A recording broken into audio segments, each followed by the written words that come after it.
good morning. Welcome to Cooking with Carol Diane. I'm Diane. Today I'm on kind of day 2 of cooking some holiday treats, and I'd like to share with you a couple of recipes that I'm going to be doing today. One of them is peanut clusters. Husband loves them. So I'm going to jump right in. It's such an easy recipe. So let me show you my version of how I do my peanut clusters. I got up this morning and had a nice fresh cup of coffee in another Santa mug. I've now collected 12 days of Christmas. So every day when I wake up, I grab a funny little something Santa mug and it starts my morning. I hope you go and do the same. I really do. You can do this a lot of ways, but the main thing to do is to not scorch your chocolate chips and the things that you are trying to get all soft and smooth. I like to use a double boiler. When I brought out my regular double boiler, it wasn't big enough to do this. So you can take any stock pot pan and have a Pyrex glass pan on top, and you've got it made. You really do. This has been on here for just a little while I kind of prepped and did my work. So it's nice and hot, but really just after it gets nice and hot, turn it down to low because you don't want everything to burn. So what do you put in here? 3, 4, 5 little ingredients. I start with a bag of the semi-sweet Nestle Semi-Sweet Toll House chocolate chips. I'm going to sink those in there. Then I take the milk chocolate semi-sweet chocolate chips. You can use any brand. Doesn't have to be the Nestle. And then I take, same thing with the butterscotch. Now, if you just don't have butterscotch in your house, yes, you can use about a cup of peanut butter in here. Works just fine. But I like that flavor of the butterscotch. Now you're going to take the almond bark, comes big like this, and I don't know if I can break that up or not. There we go. Break that up and put in the pan. Maybe. Get a knife here. Might work a little better for me. I just don't have the strength that I used to have. At all, I don't. I hope you enjoyed my last video where I showed setting my Christmas table. And the cookies that I baked then were the thumbprint cookies. They're all gone already. I have to make a whole new batch. Yep. Whole new batch. They're that good. They go real quick. Whatever holiday treat that you like to make, get out your stuff, get it all prepared, and get with baking this year because it's so much fun. It really is. All right, so clean up my mess that I did over here. This needs to all cook down now. I usually use a wooden spoon on it, and already my chocolate chips, see, are starting to melt because I've had this pan on here for a little while. Now it's on low right now. I'll turn it up between medium and low just to get it going. And then I'll pause and I'll come back. But all of this needs to melt. All gooey and yummy. I'll be right back. Okay, I'm back to check on this, and it's moving right along. It's not all melted down just yet, but now I like to do it halfway through. That you take a tablespoon of either vegetable shortening, which would be Crisco that I use, or some coconut oil. And I'm going to do the coconut oil And this just makes all that chocolate come out nice and creamy. Do not add water. That's not what you want to put in here. But you do need it nice and smooth. A smooth consistency where it looks nice and is going to be real creamy and nice. So I'm just going to keep watching this and keep stirring it until it's all mixed up. I'll be back again. Okay, my mixture has now melted. Everything's great. This is when you add the peanuts now. So this is a 2-pound dried roasted peanuts that I got. If you want more peanuts, you can certainly double this on it. So my packages were, I didn't say that at the very beginning here. These are 10 ounces, just the littler ones, you know, not real little, but just the average size, 10 ounces of your dark semi-sweet chocolates, 10 ounces of your lighter ones, the milk chocolate ones, 24 ounces of the almond bark, and same with the 10 ounces on the butterscotch little chips. Now we're going to add the peanuts.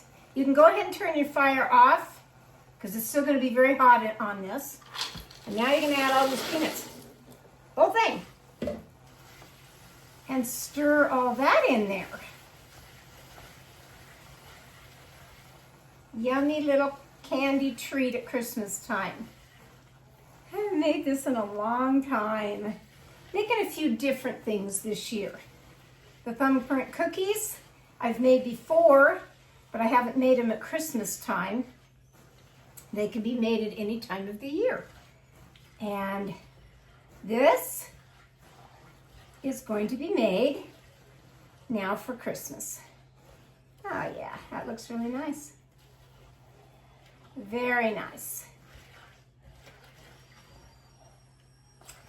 And to show you, don't have a lot of counter space over here by my stove. Get your cookie sheet, has some parchment paper on it. I'm using a medium size, and this one doesn't say on it, unfortunately. It's not the real small one, next size up, probably a good maybe tablespoon of the ice cream scoop. And you just want to take some out because I don't want a huge bite of these. And you just stick those on the cookie sheet now. A whole bunch of these. How easy is that for a little treat? If I can get them in here. And then, if you want to jazz them up for Christmas, you can take any sprinkles that you have and put little sprinkles on top. It really does make them festive. See if you can see that in the camera. There they are. Now you need to allow these to cool. Once they have cooled, put them in any airtight container. They'll last for a long time. Put them in the refrigerator. Usually my fudge, something like this, I put in the plastic airtight containers, and then I just stick them in the refrigerator until I'm ready to put them on a nice little serving plate at Christmas time. And that's what you can do. You can also freeze these. So I'm going to make a whole bunch of these and then be done with the peanut clusters. Then I'm moving over to my counter and making the eggnog cookies. So stay tuned, hop on over there with me, and let's make some cookies today.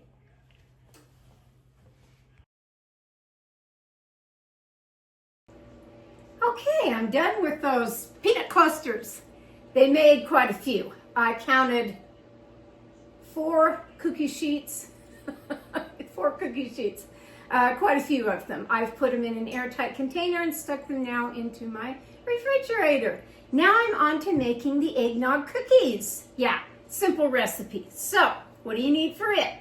You will need 1 cup of butter. Real butter, please, at, yes, room temperature. Stick that into your mixer You don't have to have a tabletop mixer. You can do this with a hand mixer just fine. Mine sat out that whole time. Ah, it got really, really soft. That's good. That's really good.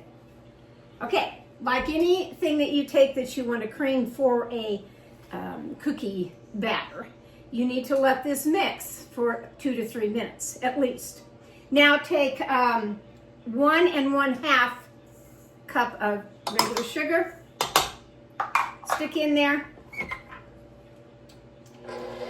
and blend that up. I've just got my paddle on it for right now. And I'm going to let this go, like I said, for a good 2 to 3 minutes. Rule of thumb is about 5 minutes to make sure that that sugar is well incorporated in your butter. Just as soon as that gets done, I'll be back to show you the rest of the ingredients. Okay, well that didn't take that long. It's all mixed wonderfully now, and that's what I want. Now you're going to take 1 egg,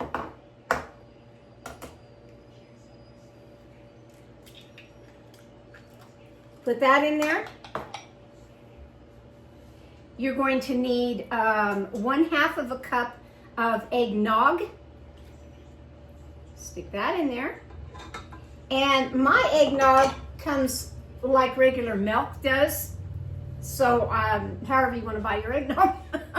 Shake it up real good, and you've got it made. I had a hard time finding the eggnog in the grocery store because it wasn't where the milk was. Yeah, it just wasn't.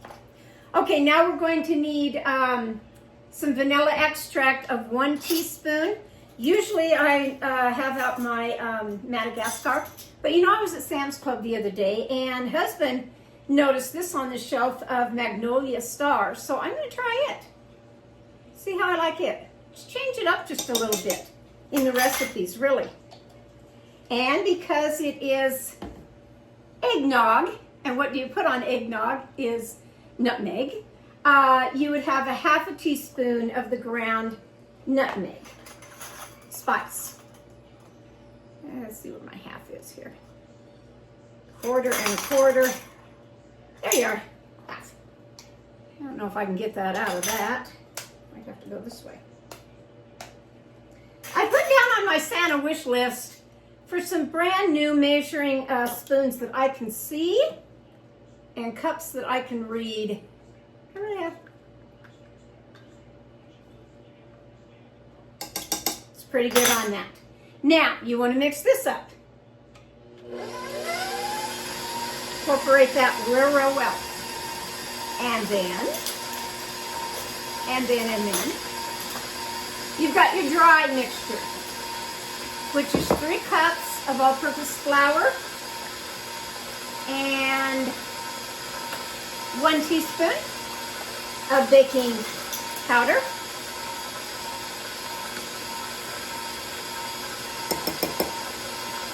And 1/2 teaspoon of salt.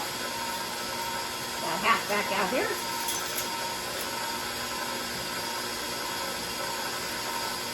And stick that in. Twist that up just a little bit so it is incorporated, so that you don't have a full chunk of salt in your cookie that you're tasting. And I'll stop that for just a minute. Alrighty, so I stopped my mixer just to do the scraping around the bowl so that I know that things have gotten well incorporated in there.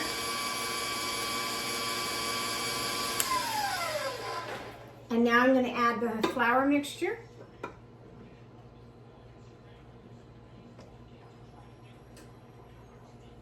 All in there. Didn't get it all in like I always do. Story of my life with these mixers. Especially KitchenAid. It's been a day today, it really has. It's been a day. Don't sweat the small stuff though, it'll all come out. Get your cookie sheet, lined with parchment paper. Your oven needs to be set at 350 degrees. It's moving right along.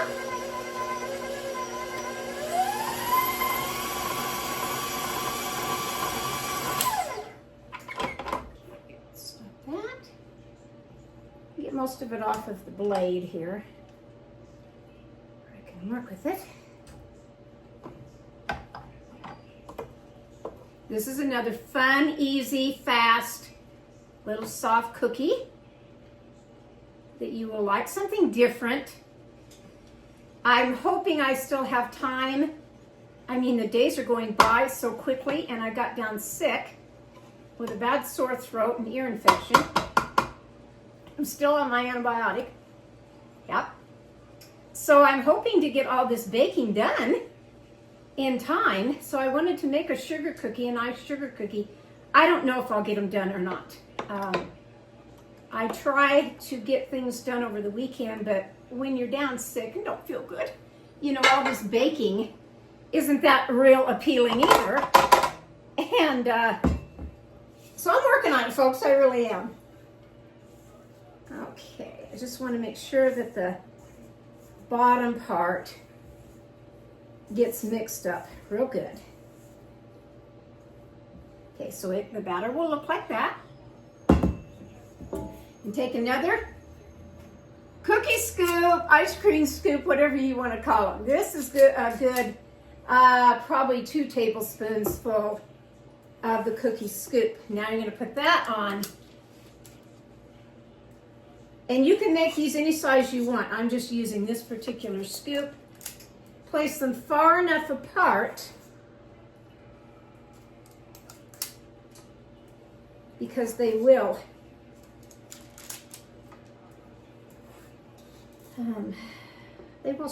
flatten out here.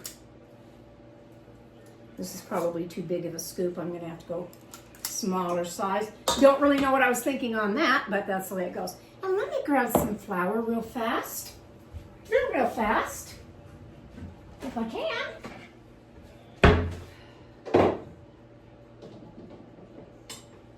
And why do I say I need some flour? Because put it in just a little bowl.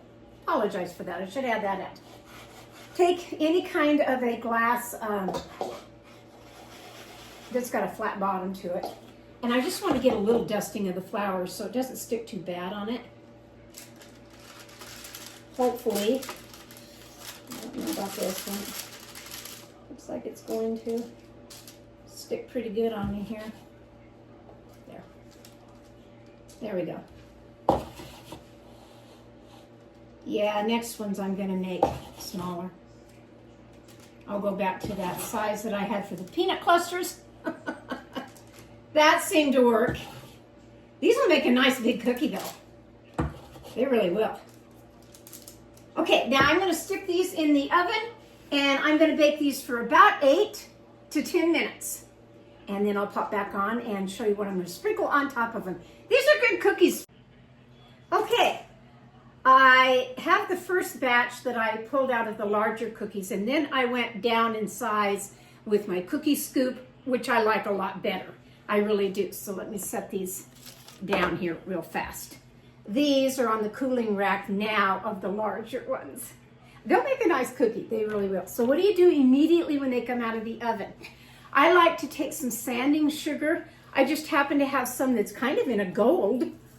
So I'm going to put that on there, all over the cookies. Sprinkle these right quick while they're still warm, because you kind of need to get it on there fast. Okay, then go ahead and take your nutmeg and sprinkle the nutmeg on here. I'll do these real fast over here. Well, I've got them cooled. Oh, that nutmeg smells so good. If you have the regular nutmeg that you take out, it's got a little scraper inside of it. These are good too. That you would take it and sprinkle it this way, of fresh nutmeg. But if you don't have fresh nutmeg, go ahead with the ground that comes in the little containers here. It'll do the same thing. It'll come out faster too. Yeah. My kitchen smells very nice right now. Those peanut clusters with all that chocolate started the nice aroma in the kitchen. And now these. So I'm going to place these on another little pretty Christmas plate that I have here. I will be taking all of my little goodies that I do this year. I always take a plate next door to my 95-year-old neighbor. She appreciates it. My granddaughter this year is getting a nice tin of goodies. When I asked her what she wanted for Christmas, she told me a couple of things, which I already got her. And I laugh because she always says food. Yeah, she likes food, whatever food. So she's getting her own personal tin of goodies. And I know the second she opens that lid, she's going to appreciate her grandma this year. She really is. I just wish she was here baking with me. That's what makes it even special, more special. So today, like I said, we will take these big cookies. I'll stick them on the plate here to just show you what the cookie looks like here on a pretty plate. I hope you've enjoyed my quick little video of showing the peanut clusters and the eggnog cookies. Go make whatever you want at Christmas time. It doesn't have to be the same thing every year. You kind of get bored with doing that. So change it up a little bit. Tinsel it up, as it's called. I certainly have tinseled around my house, that's for sure.